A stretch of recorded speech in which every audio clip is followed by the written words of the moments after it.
Talk Show. Recorded live. Hello, and welcome to the Castle of Horror interview segment, where we talk to writers and creators of today's genre world. From Denver, Colorado, I'm your host, Jason Henderson, co-creator of the new steampunk thriller Clockworks, out in paperback from Humanoids this month in September. This week we're talking to Shean Pao.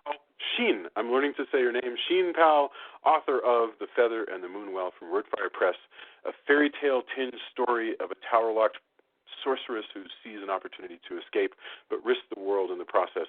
The book is the first novel selected in the new David Farland Discovery Program to showcase new talent. Hello, Shean. Hi, Jason. Thanks for having me. I am so excited to have you on. The reason we got together is because this book, The Feather and the Moonwell, is in a new story bundle that is all made up of Wordfire Press ebooks. And so yours is one of the ones that you can get if you just give the $5 donation. Some of the money goes to the Challenger Learning Center. You get it, and you get Feather in the Moonwell, plus you get a bunch of books. If you pay more, you get one of my books. But we're not talking about that. We're talking about yours, and I'm very excited people are going to get a chance to to read it. So, okay, so you, and by the way, before the listener doesn't know, but before we got on, you and I were talking about soap operas, and that was really fun because I kind of feel like they have so much to teach us about storytelling. Did you ever watch these soap operas? I did. This was a long time ago, but I watched. Now I don't even remember the name of it. It was the one with Luke and Laura. Yeah, General Hospital. General Hospital. Yeah. I did. I did. But that's the only one I remember watching because I was either in school or, working or. Sure. No, they're in the middle of the day. My sister and I used to come home and watch General Hospital, and I actually think I learned a lot about novel writing from soap operas. You know, how, like, a little bit of action would happen, people discover a diary that they hadn't seen before, and they go, hey, look at this diary, and they turn to a certain page, and they go, I can't believe we found this, and then somebody walks in and says, can't believe you found what? And everybody turns around, and that's the end of the scene, and then you go to different characters. Yeah. Soap operas taught me to do that. That's the... about pacing. Yeah, absolutely. It's beautiful. I mean, they also have some bad habits, where, like, middle of the week, they need to get you to Friday, but the middle of the week, the episode is often sort of filler. So, the Feather in the Moonwell, is this your first fantasy novel? Published, yes. Uh-huh. First published fantasy novel. Okay. Keeping all humility, and I think we're living in a time when fantasy is seeing a popularity that I don't ever remember occurring, because of things like Game of Thrones, stuff like that. But my question is, keeping all humility towards fantasy and other fantasy books, what do you think are the dangers in fantasy writing? I mean, like, especially high fantasy writing, like you're doing, which has like castles and princesses and sorceresses and stuff like that. I mean, what's the minefield in sitting down to write a high fantasy novel? I'm not sure I understand your question. Okay. Is there a minefield? I love it. It's great. Maybe there's not. Well, no, what I'm thinking of is there's this, it seems to me there's a danger of using really highfalutin language because fantasy novels are not written like Updike, right? They're not written in necessarily a modern conversational English style. There's a certain lilt, a certain formality that is there, and I'm not mocking it. It's part of the genre, right? Right. Mm-hmm. But I mean, wouldn't you agree with me, or am I completely off base? I think that with writing fantasy, you have you do kind of have to have a poetic take on things. But in saying that, I've also read, I think, fantasy that is more gritty.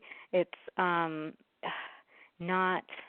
I think it just depends on who's writing it, and Yep. It just depends on the author.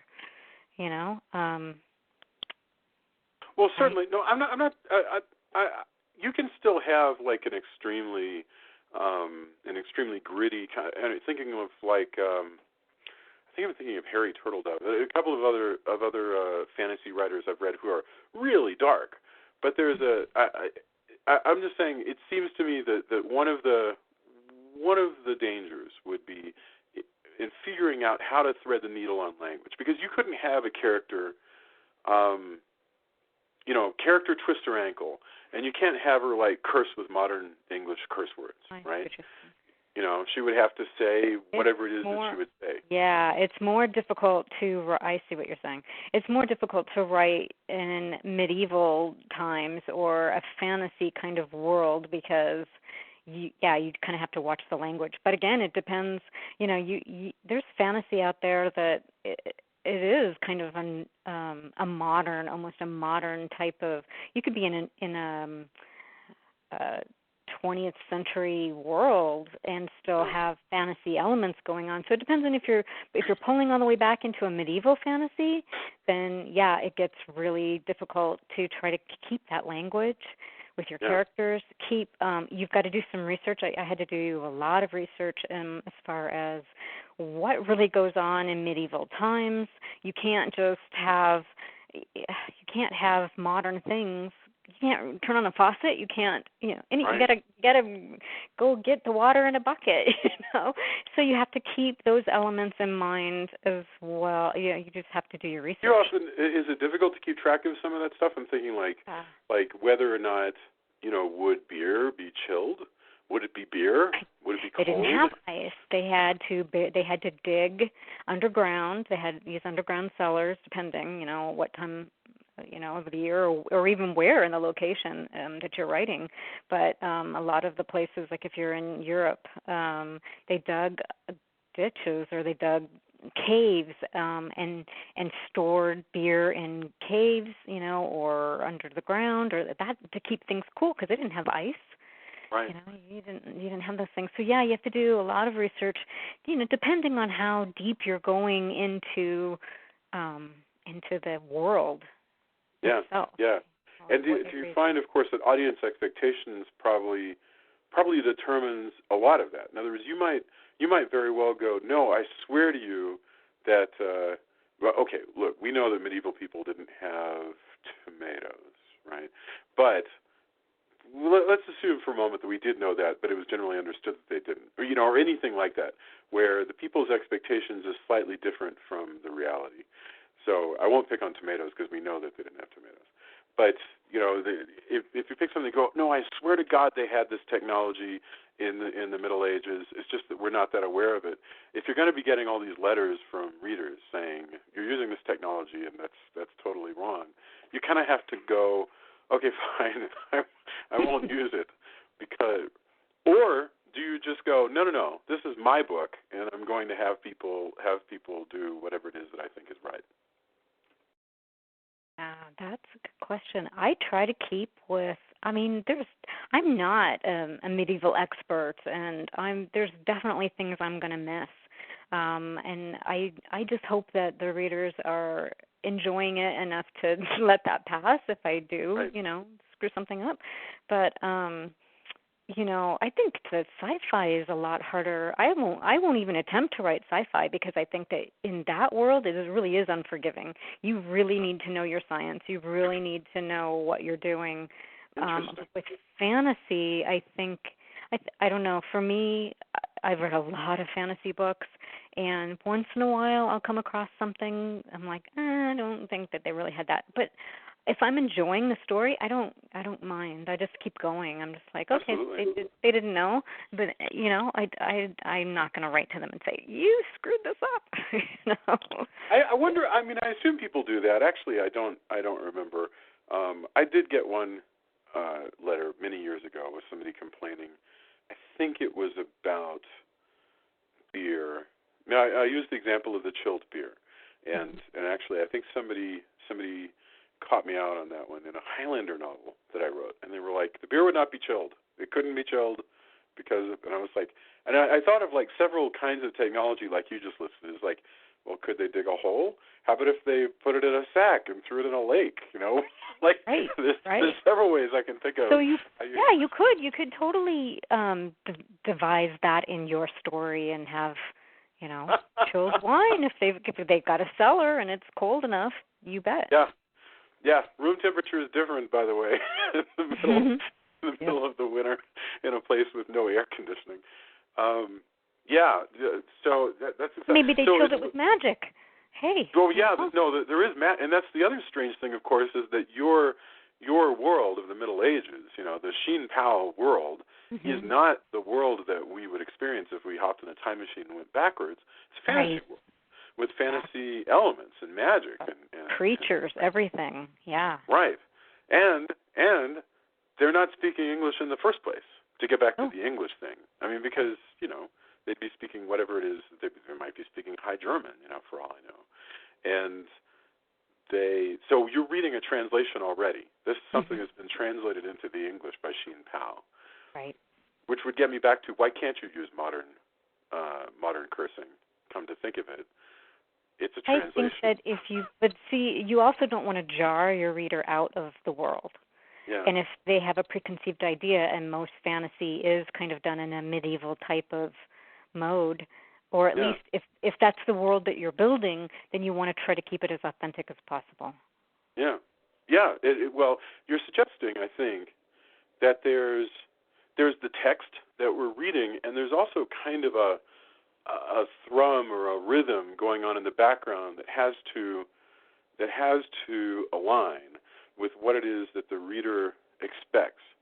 And any of these, and maybe you have a certain number of cards that you can play that might deviate slightly, and that might create what we call a voice, right? But to the extent that you play too many of them, what you do is you create an alien thing that no longer meets the expectations of the reader for this genre. If you might have a different rhythm, or you might have modern curse words, or you might have, I don't know, you might have a different kind of magic, or you might have steampunk stuff. But if you do too many of them, eventually that's not a fantasy book. I'm not going to read it. It's not, it doesn't meet with what I'm Right. Right. Yeah. Oh, yeah. I mean, I've read. There's lots of books that I just haven't even finished because it doesn't bring that world to me. It's not cohesive enough. It's not, they deviate, or there's something in their tone or in their writing style that I just doesn't, I just don't flow along with. Do you think that's okay? Is that something that I think it is, but you start a book and you put it down and don't fit. How much of a chance do you give a book that you're reading before you give up? I think, me personally, I give a pretty good chance for a book because I understand that a lot of people, they might not be pulling me, and there's some books that just haven't pulled me in right off, but if I gave them long enough of a time, something happens that, I'm just like, oh, I'm so glad I finished that because it was really great. And then there's just other times when I'm not syncing with it, and it may just be me. It may just be the type of book that I enjoy reading. There's so many. When you have classification of fantasy, there's so many different, themes and rhythms and types of fantasy that are gonna capture one audience and not another audience. You've got age groups. You've got level of gore. Or just so many different aspects of it that your audience is just, there's a wide range that you can try to capture.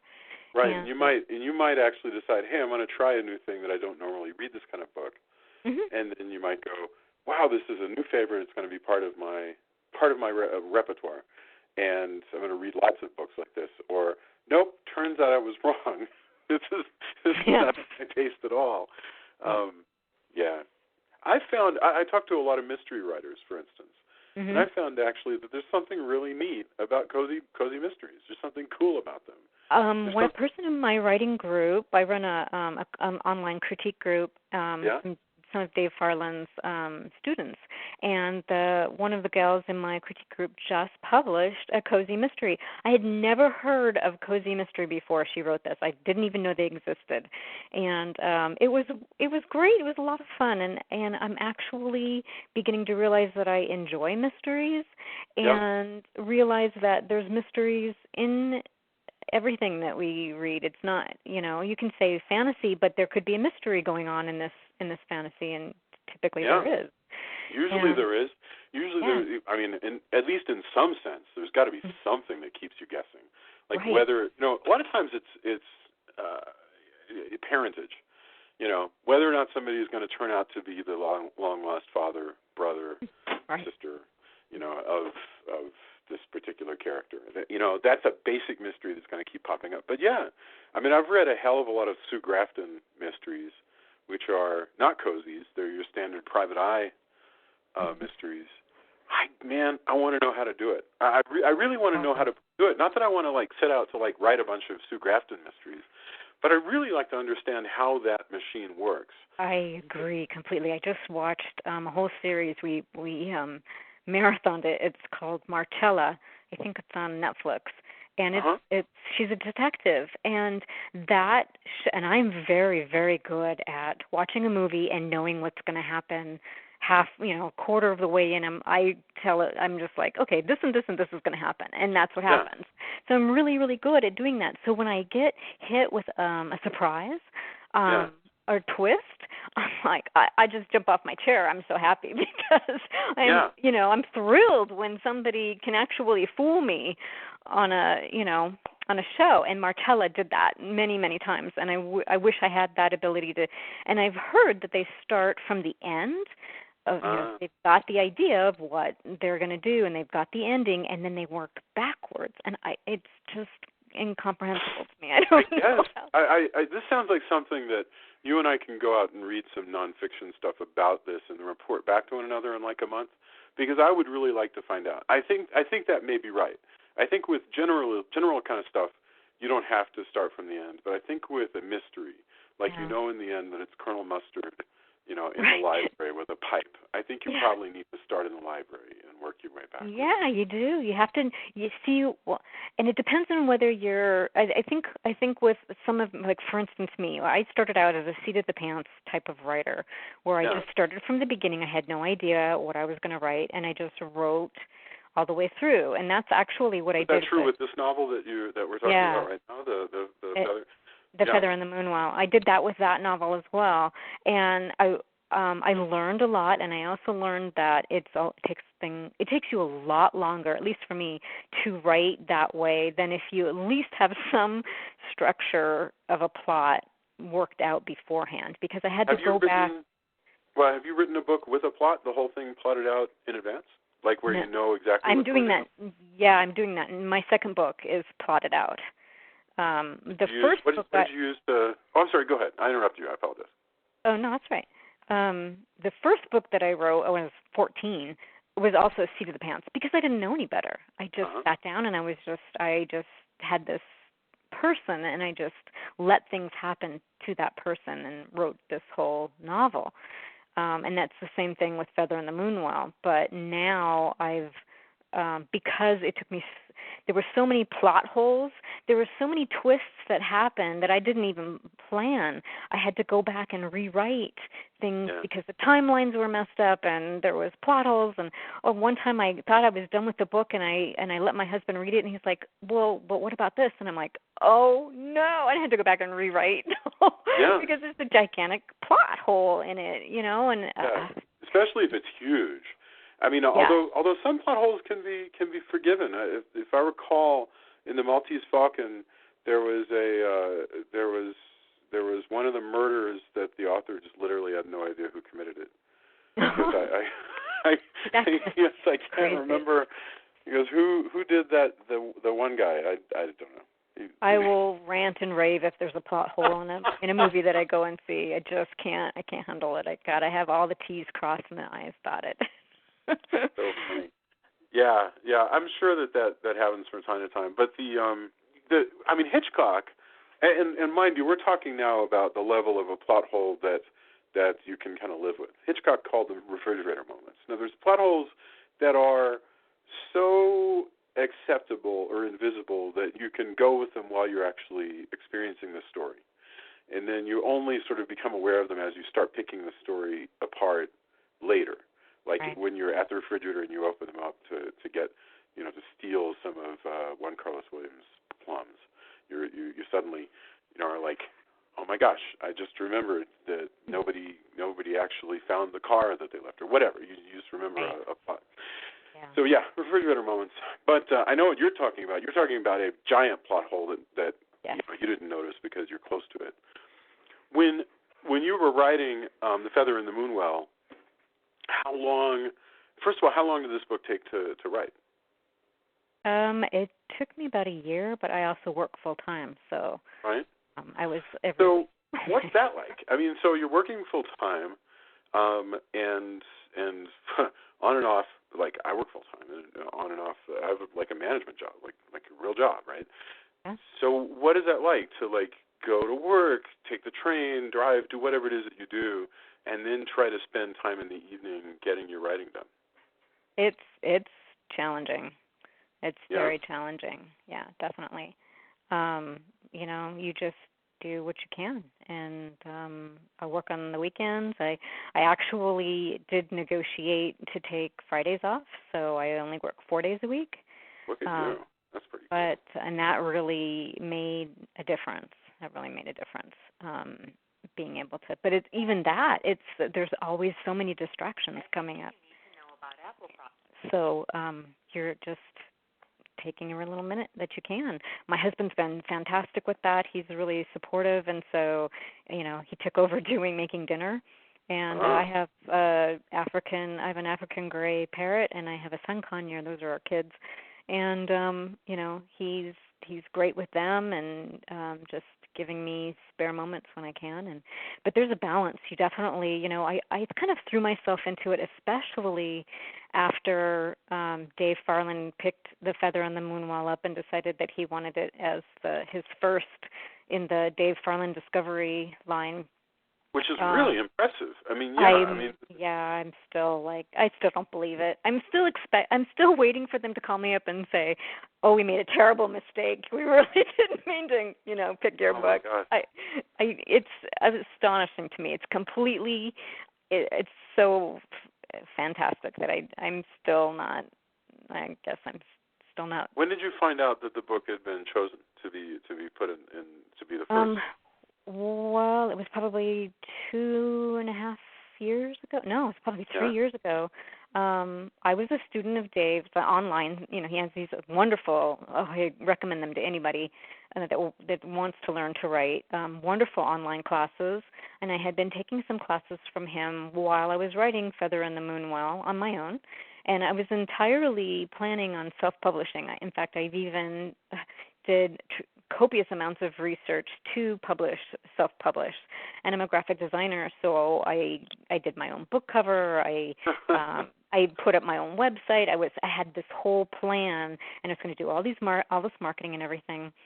And then I submitted some work to Dave, and he has these terrific online questionnaire. They're like little videos where you get on, and he's live, and you type in your question. You're with a group of other people who are also taking his classes, and you type in any question under the sun, possibly that you are interested in regards to writing, and he'll answer it on the spot. It's just amazing. And so I asked him at one point, several months into my writing classes with him, and I said, I've finished this novel, and I need an editor. Can you recommend somebody? Do you know any? And he said, well, I edit books. But he says, but send it over to me and let me take a look at it first, because, it could have been really bad, and he's just not going to, he wanted to see it first. And so he got back with me, and he said, yes, I will take this on, and we negotiated a price.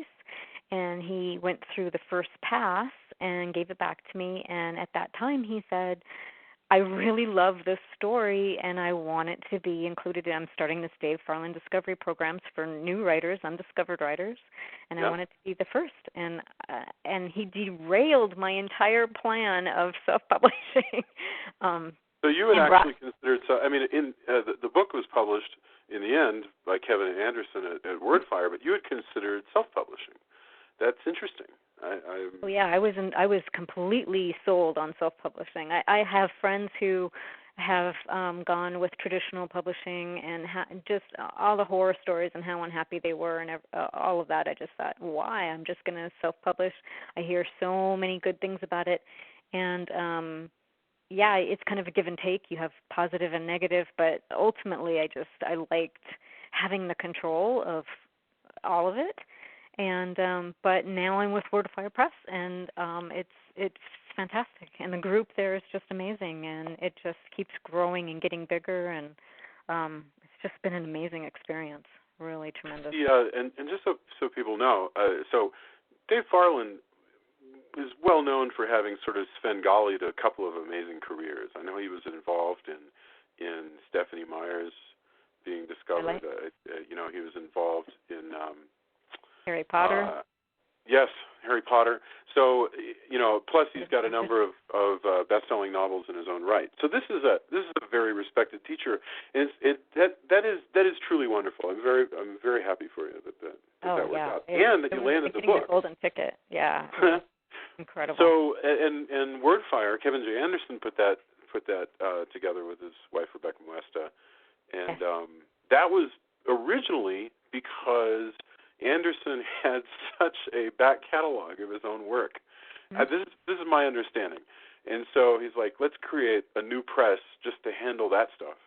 And then they've started publishing new work as well, and what I really love is that they're very, very enthusiastic about promotions and about going to events and about giving their authors, some kind of room to promote. It's pretty great. I've been really, really impressed. Yeah, I wouldn't call it traditional publishing. It's kind of a hybrid, I think. It might fall under that category. Well, you're not self-publishing, so I mean, so to that extent, it's a traditional publisher. It's just a mid-sized publisher. Yeah, but you don't lose. I don't think you lose total control like you would with, completely, a total. I can talk to Kevin. I've got his email address. I can ask him a question, and I don't know if I could do that with a traditional. No, and he seems to genuinely care. That's true. No, that's a truly good point.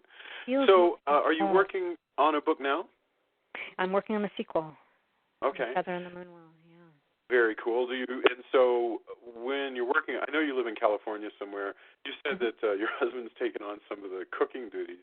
I assume this is while you're working on a book. But, so if you need to knock out pages, do you work at home or do you go out to the library or what? I work at home. I have an office at home. Sometimes I wish that I could just get out and go, someplace where I couldn't be interrupted because, there's just things happen. But I work at home and just. Even with you have cockatoos. I mean, we have birds, but I mean, I have a Congo African gray, who's been amazing. I mean, he speaks in full sentences, and we actually have conversations. He's the smartest creature I've ever encountered. Well, what's to keep you going out? So I just So you said, I wish I could go somewhere. Why couldn't you? I mean, what's stopping you? Maybe you work better at home. Because there's no. I need pretty much to work in quiet if possible. So it's not like I could go to Starbucks, work there. I think I would really be too distracted. So I don't mind having a distraction at home every once in a while. That's fine. I mean, occasionally it will happen right when I'm in, like, I've got this most amazing sentence and I've written it. I haven't quite gotten it written down, and then I get interrupted and I'm like, no, it's gone forever. But it happens. Yeah. I was trying. I mean, I have an office at home, and I'm in it right now. But when I'm writing, honestly, most of the time it's easier for me to go to the library, and Really? and like Yeah. shut myself off, or into little study carrels and stuff like that, scattered around the university. That's where I'll go. I don't know why. I think it kind of feels like writing is work, and so I have to leave the house and drive somewhere and do that. Oh, yeah. But I can see that's that. absurd. I mean, I grant you that it's absurd. Jane Austen famously didn't need to do that. She would just put down her knitting and toss off a few hundred words, and then pick up her knitting. But she probably lived in a gigantic house with a lot of rooms and servants. And, right? She probably wasn't interrupted too much. Somebody brought her tea. That kids are tumbling all over her feet and whatever. God, who knows? I don't know. The Bronte sisters chasing one another through the house and throwing things, and then just stopping just to jot down a few sentences and then keep going. Okay, so how many pages? I mean, how long do you think it'll take you to try to finish this sequel, for instance? The sequel is going to be longer than the first book, so I think I've probably got another year to go before I'm going to have this. How much do you try to get done in a month? I mean, how many, or I should say, how many words per day or per week? Or do you even think in those terms? I don't think in those terms because I would be so hard on myself. I just couldn't do it. I really just try to do what I can. And, family issues come up sometimes where I just can't maybe I won't even be able to work on a Friday at all.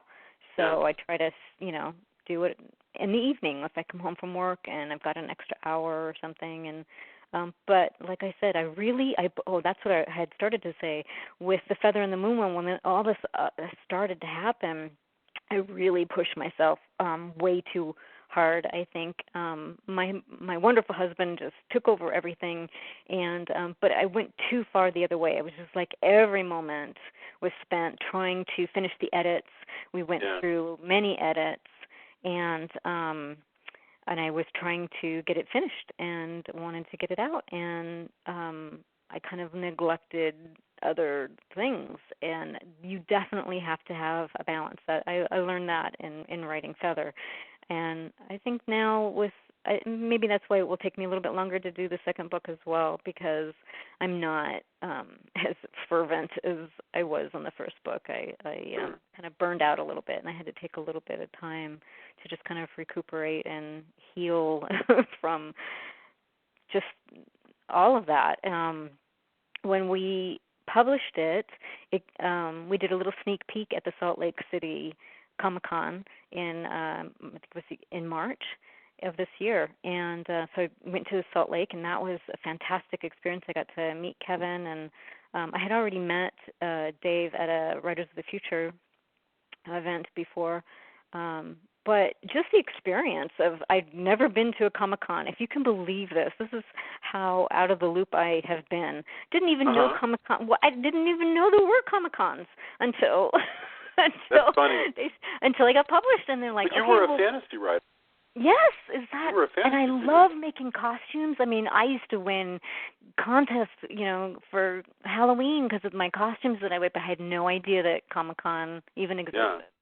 So that whole universe just wasn't part of. That's really interesting. Wow. Well, okay. So that sequel is you're going to take another year. I think that sounds fabulous. It is a sequel to The Feather and the Moonwell, which means, but can somebody go and pick up The Feather and the Moonwell right now, or go order it in this bundle, which they totally should. Also because they can get The Spawn of Loki by me. Also, there's some amazing books in that bundle. Yeah. No, I mean, but if they were to go get it, can they read the whole book and kind of have an entire story? I mean, yeah, absolutely. It drives me crazy to read a book and have a cliffhanger. Just, you can have a bit of a cliffhanger and just, but for me, I think you really should wrap up the main elements. Yeah. And then not just don't just chop it right in the middle of them, whether they're going to be jumping off a cliff or they're going to escape. I mean, that drives me crazy. No, yeah, it's kind of a standalone. But then you find out what happens in the second book. A continuation of the story is what it is. So, yeah, you can read it by itself and enjoy it, and then I hope you would want to continue on reading the second one. I'm really a lot more excited about the second one because I finally get to write about my very, very favorite character that I've had all my life, and I'm finally writing about her. And what is that character? Her name is Lysira, and she's a warrior, and I've always wanted to write about her. I did a lot of online role playing from my 20s on, and she was a main character that I played, and I know her inside and out. And it's really interesting when you role play a character. I ran a lot of games online where I would just there were some terrific writers online, and it was kind of like free form role playing, and I would kind of create a loose scenario of an adventure, and then we would, go into this adventure, and everybody would throw in their character and throw in other ideas. But when you free form role play, you really find out and develop these characters in an incredible way, and it's kind of hard to explain it, but because maybe you're not following a storyline or a plot, it's just you just don't really quite know what's going to happen. Your characters will react. You really get into that character. It's almost like acting or characterization of really learning what that person is going to be and do. And I found out about things about her that I might not have discovered if I was just writing a story about her. Because I played her character so long, I really developed that character. And I never even intended for Feather in the Moonwell to be a book on its own. It was just going to be a little novella, kind of something just to throw out there while I was writing the main book. And but then after Dave got a hold of it, and it just blossomed, and it just became its own little piece there. And the story just continues. But yeah, I'm really excited to finally be writing about her and including her. She's a dragon writer as well, and so there's elements of course, dragons. Who doesn't love a dragon? By the way, I'm sorry. I don't know if you could hear there was this terrible scream from upstairs because my wife came home, and I've been hiding Halloween decorations around the house, and every day I move them around, and so there's this blood-curdling scream. So, I apologize. No, I didn't hear the scream, actually, but that I just have to tell you a quick little story that is so funny. Yeah. I had a Halloween party. I used to throw huge Halloween parties with dry ice coming out of the bathtubs and flowing down the stairs, and just elaborate. And I threw plastic spiders into the ice cubes at one of my parties, and didn't use up all the ice cubes and put them in the freezer. And my mom came over one time, and this was like, I don't know, several months after Halloween, and was in the refrigerator getting ice cubes. I screamed, and I was upstairs, and I came running down, and because there was a spider, in her glass now, because of it just reminded me of that. I love Halloween. So much fun. Yeah. No, my mom sent me this witch, this sort of, witch that you just kind of hang from the ceiling and stuff like that. And every day I've been putting it in a different spot around the house. But this time, my wife will walk into the kitchen, and it'll be sitting there at the table, and she'll scream and stuff. And so just now, I heard her come home, and she opens the door, and at this point, just earlier, before I got on the call with you, I pinned it to the ceiling, so it's just sort of hanging right as you open the door. Oh my gosh! So I just heard this screaming and sobbing. So I'm probably in trouble, I guess. Probably, but it's worth it, right? It's totally worth it. Yeah, I'm right there with you. I love that. Anyway, okay. Yes, so the book is The Feather in the Moonwell. You can get it through Wordfire Press. You can also get it through the new story bundle that goes until September 22, portions of which benefit the Challenger Learning Center for Space Science Education. Shean Pao, it has been so cool talking to you. I've had a really wonderful time chatting about your process and about everything else under the sun. So thank you very, very much, and I hope we get a chance to talk again soon. Absolutely. Great. Talk to you soon. Bye. Okay. All right. Bye-bye.